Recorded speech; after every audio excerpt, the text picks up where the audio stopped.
So hi friends, welcome to our channel. Friends, మనకి government of India minister of Jal Shakti కింద పనిచేస్తున్నటువంటి నీటిపారుదల శాఖ నుంచి డిఈఓ ఉద్యోగాలకి సంబంధించి ఒక కొత్త నోటిఫికేషన్ అనేటువంటి రిలీజ్ చేయడం జరిగింది. ఈ యొక్క పోస్టులకి చేరగానే 24,000 వరకు కూడా శాలరీ అనేటువంటి రావడం జరుగుతుంది గైస్. ఎటువంటి ఎగ్జామినేషన్స్ అయినా కూడా కండక్ట్ అయితే చేయరు. ఎలాంటి ఎక్స్పీరియన్స్ అనేటువంటి కూడా ఉండాల్సినటువంటి అవసరం అయితే లేదు guys. Andhra Pradesh and Telangana male and female candidates ఇద్దరు కూడా ఇక జాబ్స్కి అప్లై అయితే చేసుకోవచ్చు. ఈ విధంగా ఇక నోటిఫికేషన్కి సంబంధించి టోటల్ డీటెయిల్స్తో పాటు అప్లికేషన్ ప్రాసెస్ కూడా చెప్తాను కాబట్టి స్కిప్ చేయకుండా ఎండ్ వరకు చూసి అప్లికేషన్స్ అయితే సబ్మిట్ అయితే చేసుకోండి. ఫస్ట్ టైం మన ఛానల్ని విజిట్ చేస్తున్నా కనుక సబ్స్క్రైబ్ అయితే చేసుకోండి. అదేవిధంగా పక్కనే వచ్చే బెల్ ఐకన్ కూడా యాక్టివేట్ చేసి పెట్టుకోండి ఫ్రెండ్స్. మీరు ఇచ్చేటువంటి లైక్స్ అలా ఎంకరేజింగ్ అండ్ మోటివేషన్గా ఉంటాయి కాబట్టి సో ప్రతి ఒక్కరు కూడా వీడియోని లైక్ చేసి మీ ఫ్రెండ్స్ అండ్ ఫ్యామిలీ మెంబర్స్కి అయితే షేర్ చేయండి ఫ్రెండ్స్. డిస్క్రిప్షన్లో WhatsApp and Telegram channel link అనేది ఇవ్వడమే జరిగింది. సో ఇంకెవరైనా జాయిన్ అవ్వట్లేదు కనుక జాయిన్ అయితే అవ్వండి. ఇక పోస్టులకి సంబంధించిన ఇంపార్టెంట్ డేట్స్ విషయానికి వచ్చేటదే కనుక ఆల్రెడీ అప్లికేషన్ ప్రాసెస్ అనేది స్టార్ట్ కావడమే జరిగింది. ఇక లాస్ట్ డేట్ విషయానికి వచ్చేటదే కనుక December 14th వరకు కూడా అప్లికేషన్స్ అనేవి ఆన్లైన్లో సబ్మిట్ చేసుకోవాల్సి అయితే ఉంటుంది. నెక్స్ట్ ఇక పోస్టులకి సంబంధించిన అప్లికేషన్ ప్రాసెస్ విషయానికి వచ్చేటదే కనుక ఓన్లీ ఆన్లైన్లోనే అప్లై చేసుకోవాల్సి అయితే ఉంటుంది. అప్లికేషన్ ఫీజుకి సంబంధించిన డీటెయిల్స్ కనుక చూసుకుంటే కనుక general, OBC, ex service man and women candidates ఎవరైతే ఉంటారో ఈ యొక్క క్యాండిడేట్స్ వచ్చేసరికి 885 రూపీస్ అప్లికేషన్ ఫీజు అంటే దాన్ని పే చేయాల్సి అయితే ఉంటుంది. సో రిమైనింగ్ కేటగిరీకి చెందినటువంటి SC, ST, EWS and physically handicapped candidates అనేది కనుక ఓన్లీ 531 రూపీస్ అప్లికేషన్ ఫీజు అంటే దాన్ని ఆన్లైన్లో పే చేయాల్సి అయితే ఉంటుంది. గాయస్, మనకి ఇక నోటిఫికేషన్ ద్వారా డేటా ఎంట్రీ ఆపరేటర్ అనేటువంటి ఈ యొక్క పోస్టులను అయితే రిక్రూట్మెంట్ అయితే చేయడం జరుగుతుంది. ఈ యొక్క పోస్టులకి సెలెక్ట్ అయినటువంటి క్యాండిడేట్స్కి మనకి మంత్లీ వచ్చేసరికి 23,000కి పైగానే మనకి శాలరీ అనేటువంటి రావడం జరుగుతుంది.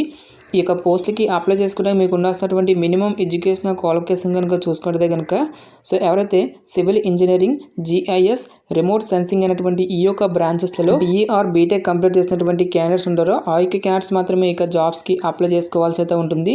ఈ యొక్క పోస్టులకి అప్లై చేస్తున్నటువంటి క్యాండిడేట్స్కి మనకి క్వాలిఫికేషన్తో పాటు MS ఆఫీస్తో పాటు MS ఎక్సెల్కి సంబంధించిన నాలెడ్జ్ అనేటువంటి కూడా మీకు ఉండాల్సి అయితే ఉంటుంది. నెక్స్ట్ ఇక పోస్ట్కి సంబంధించిన సెలక్షన్ ప్రాసెస్ అనేది ఏ విధంగా ఉంటుందని చూసుకుంటే కనుక 8th పాయింట్లో మనకి ఇక్కడ క్లియర్గా ఇవ్వడం జరిగింది. Only short listed candidates as per above eligibility criteria will be called for skill test or selection process అని చెప్పేసి ఇవ్వడం జరిగింది. సో ఎవరైతే ఆన్లైన్లో అప్లికేషన్స్ అనేవి సబ్మిట్ చేసినటువంటి క్యాండిడేట్స్ నుంచి అప్లికేషన్స్ని షార్ట్ లిస్ట్ చేసి ఒక షార్ట్ లిస్ట్ అయినటువంటి క్యాండిడేట్స్కి ఫర్దర్గా మనకి స్కిల్ టెస్ట్ కానీ లేదంటే ఇంటర్వ్యూ అనేటువంటి కండక్ట్ చేసి ఇక పోస్ట్లకి సెలక్షన్ అనేటువంటి కంప్లీట్ అయితే చేయడం జరుగుతుంది. నెక్స్ట్ ఇక్కడ మనకి 6th పాయింట్లో కనుక చూసుకుంటే కనుక candidates will be informed by email are telephonic there skill test interview అని చెప్పేసి ఇవ్వడం జరిగింది. సో ఎవరైతే షార్ట్ లిస్ట్ అయినటువంటి క్యాండిడేట్స్ ఉంటారో ఆ క్యాండిడేట్స్కి ఫర్దర్గా మనకి స్కిల్ టెస్ట్ కానీ లేదంటే ఇంటర్వ్యూకి సంబంధించిన ఇన్ఫర్మేషన్ అయినటువంటిది మీకు రిజిస్టర్ ఈమెయిల్ ద్వారా మీకు ఇంటిమేట్ చేస్తామని చెప్పేసి ఇక్కడ మనకి జాబ్ నోటిఫికేషన్లో డీటెయిల్గా అయితే ఇవ్వడం జరిగింది. నెక్స్ట్ ఈ యొక్క పోస్టులకి సంబంధించిన అప్లికేషన్ ప్రాసెస్ విషయానికి వచ్చినట్టే కనుక ఓన్లీ ఆన్లైన్లోనే అప్లై చేసుకోవాల్సి అయితే ఉంటుంది. ఈ యొక్క అప్లై లింక్ అనేటువంటి వీడియో డిస్క్రిప్షన్లోను కామెంట్ సెక్షన్ అయితే మెన్షన్ అయితే చేస్తాను గైస్. సో మీరు అప్లై లింక్ మీద క్లిక్ చేసిన తర్వాత ఇంటర్ఫేస్ అనేది ఈ విధంగా రావడం జరుగుతుంది.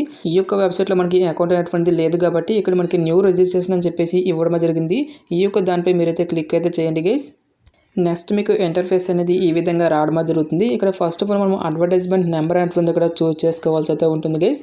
ఇక్కడ అడ్వర్టైజ్మెంట్ నెంబర్ దగ్గర 405 అని చెప్పేసి మీరు ఇక్కడ చూస్ చేసుకొని నెక్స్ట్ మీరు ఎన్ని పోస్టులకి అయితే అప్లై చేయాలనుకుంటున్నారో ఆ పోస్ట్కి సంబంధించిన డిజిట్ అనేటువంటి మీరు ఇక్కడ ఇవ్వాల్సి అయితే ఉంటుంది. నెక్స్ట్ మీరు ఏ పోస్ట్కి అయితే అప్లై చేస్తున్నారో ఆ పోస్ట్ నేమ్ అనేటువంటి ఇక్కడ ఇచ్చేసి నెక్స్ట్ మీకు ఫుల్ నేమ్తో పాటు మీకు ఫాదర్స్ నేమ్ అనేటువంటి కూడా ఇచ్చేసి నెక్స్ట్ మీకు డేట్ ఆఫ్ బర్త్ అనేటువంటి కూడా మీరు ఇక్కడ ఇవ్వాల్సి అయితే ఉంటుంది. నెక్స్ట్ మీకు ఈమెయిల్ ఐడితో పాటు మొబైల్ నెంబర్ అనేటువంటి కూడా ఇవ్వాల్సి అయితే ఉంటుంది. నెక్స్ట్ మీకు ఆధార్ కార్డ్ నెంబర్తో పాటు పాన్ కార్డ్ నెంబరు నెక్స్ట్ మీకు కేటగిరీ అనేటువంటి కూడా మీరు ఇక్కడ ఇవ్వాల్సి అయితే ఉంటుంది. నెక్స్ట్ నేషనాలిటీ దగ్గర ఇండియన్ అని చెప్పేసి ఇచ్చేసి రిలీజన్ దగ్గర హిందూ అని చెప్పేసి ఇవ్వాల్సి అయితే ఉంటుంది. నెక్స్ట్ జెండర్ దగ్గర మేల్ అని చెప్పేసి ఇచ్చేసి మ్యూచువల్ స్టేటస్ అనేటువంటి మీరు మ్యారీడ్ అయితే మ్యారీడ్ అని లేదంటే అన్మ్యారీడ్ అయితే అన్మ్యారీడ్ అని చెప్పేసి ఇవ్వాల్సి అయితే ఉంటుంది. నెక్స్ట్ మీకు కరెంట్ అడ్రస్తో పాటు పర్మనెంట్ అడ్రస్కి సంబంధించిన డీటెయిల్స్ అనేవి మీరు ఇక్కడ ఇవ్వాల్సి అయితే ఉంటుంది. ఈ విధంగా మీరు డీటెయిల్స్ అనేవి ఎంటర్ చేసిన తర్వాత సేవ్ అండ్ నెక్స్ట్ అనేటువంటి దాని మీద క్లిక్ అయితే చేయండి గైస్. ఈ విధంగా మీరు బేసిక్ డీటెయిల్స్ అనేవి ఎంటర్ చేసిన తర్వాత స్టెప్ 3లో వచ్చేసరికి మీకు ఎడ్యుకేషనల్ క్వాలిఫికేషన్కి సంబంధించిన డీటెయిల్స్తో పాటు వర్క్ ఎక్స్పీరియన్స్కి సంబంధించిన డీటెయిల్స్ అనేవి మీరు ఇక్కడ ఇవ్వాల్సి అయితే ఉంటుంది. నెక్స్ట్ స్టెప్ 4లో వచ్చేసరికి మీకు స్కానర్డ్ ఫోటోతో పాటు సిగ్నేచర్ మీకు ఎడ్యుకేషనల్ క్వాలిఫికేషన్కి సంబంధించిన సర్టిఫికేట్స్ అన్నిటిని కూడా మీరు ఇక్కడ అప్లోడ్ అయితే చేయాల్సి అయితే ఉంటుంది. ఈ విధంగా అప్లోడ్ చేసిన తర్వాత స్టెప్ 5లో వచ్చేసరికి మీకు అప్లికేషన్స్ని మీరు మోడిఫై అయితే చేసుకోవాల్సి అయితే ఉంటుంది. నెక్స్ట్ స్టెప్లో వచ్చేసరికి మీకు అప్లికేషన్ ఫీజు అనేటువంటిది మీరు పే చేయాల్సి అయితే ఉంటుంది. ఈ విధంగా మీరు స్టెప్ 6లో పేమెంట్ అనేటువంటి చేసిన తర్వాత స్టెప్ 7లో వచ్చేసరికి ఈమెయిల్ ఐడి అనేటువంటిది ఉంటుంది. ఈ యొక్క ఈమెయిల్ ఐడికి మనము స్కానర్ డాక్యుమెంట్స్ అనేవి ఏవైతే ఉంటాయో ఒక స్కానర్ డాక్యుమెంట్స్ అన్నిటిని కూడా మనం సెండ్ చేసుకోవాల్సి అయితే ఉంటుంది. ఈ విధంగా మనం ఈ రిక్రూట్మెంట్కి అప్లై చేసుకోవాల్సి అయితే ఉంటుంది. గాయస్ మనకి ఈ నోటిఫికేషన్ వచ్చేసరికి broadcasting engineering consultancy India limited ద్వారా నేషనల్ వాటర్ డెవలప్మెంట్ ఏజెన్సీలో ఖాళీగా ఉన్నటువంటి డేటా ఎంట్రీ ఆపరేటర్ పోస్టులకి సంబంధించిన నోటిఫికేషన్ డీటెయిల్స్ ప్రజెంట్ ఈ పోస్టులు అన్నింటినీ కూడా కాంట్రాక్ట్ బేసిస్లో పోస్టులు అన్నింటినీ కూడా భర్తీ అయితే చేయడం జరుగుతుంది గైస్. ఈ యొక్క కాంట్రాక్ట్ పీరియడ్ అనేటువంటి కంప్లీట్ అయిన తర్వాత ఫర్దర్గా కంపెనీ యొక్క రిక్వైర్మెంట్స్ని బట్టి ఎక్స్టెండ్ చేసేటువంటి ఛాన్స్ అనేది ఉంటుంది. కాబట్టి ఇంట్రెస్ట్ ఎలిజిబుల్ క్యాండిడేట్స్ డెఫినెట్గా అప్లై అయితే చేసుకోండి. ఇక పోస్టులకి సంబంధించిన లింక్స్ అన్నింటినీ కూడా వీడియో డిస్క్రిప్షన్లోను కామెంట్ సెక్షన్లో అయితే మెన్షన్ అయితే చేస్తాను గైస్. ఇంకా నోటిఫికేషన్కి సంబంధించి మీకు ఎటువంటి డౌట్స్ వచ్చినా సరే నాకు కామెంట్ సెక్షన్లో కామెంట్ అయితే చేయండి. ఇటువంటి మరిన్ని జాబ్ అప్డేట్స్ కోసం మన ఛానల్ని సబ్స్క్రైబ్ చేసుకొని బెల్ ఐకాన్ కూడా యాక్టివేట్ చేసి పెట్టుకోండి. సో ఇది ఫ్రెండ్స్ ఇవాల్టి వీడియో. రేపు మరొక మంచి అప్డేట్తో మళ్ళీ మీ ముందుకు రావడమే జరుగుతుంది. Thanks for watching. Have a nice day.